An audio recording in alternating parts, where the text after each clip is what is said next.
This video will show you how to create a new Keptn project and onboard a Keptn service.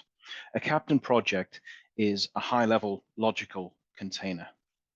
Every Keptn project requires a Git upstream. Keptn is compatible with any Git provider. I'll be using GitHub. First, create a new personal access token just for Keptn with the repo scope. Next, create a new Git repository for this Keptn project. The Git repo can be public or private, but it cannot have any existing commits. So do not add a README, git ignore, or license files. Now we need to create a shipyard file. Think of the shipyard file as the blueprint for your Keptn project. In this shipyard file, we have one stage called dev.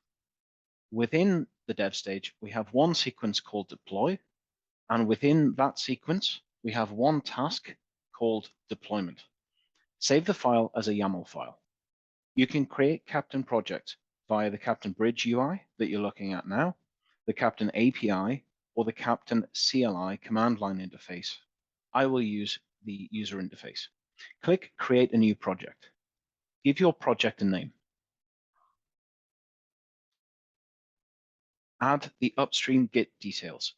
These are the details for the project that you have just created, your Git username, and the Git personal access token you created earlier. Notice there are other options if you need them.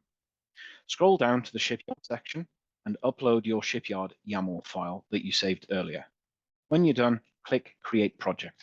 If successful, you'll see the green box that says your project was created successfully. If you refresh your upstream Git repository, you should now notice that Keptn has uploaded some files for you. The first file being the shipyard file, and notice that every stage has its own branch.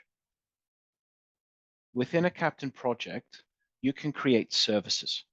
Think of services as modeling your microservices. Services span stages. So in effect, you can ask Keptn to run sequences for a particular microservice, but in different stages, and you can apply different configuration to those different stages. For example, your observability platform will likely need different settings in development than it will in production. Your load testing tool will most likely want different files for different stages. Click on the Services button and then click Create a Service. Give your service a name. I'm going to call mine Microservice 1. Click Create Service. Our Keptn project and service is now set up and ready to start running. Thanks for watching.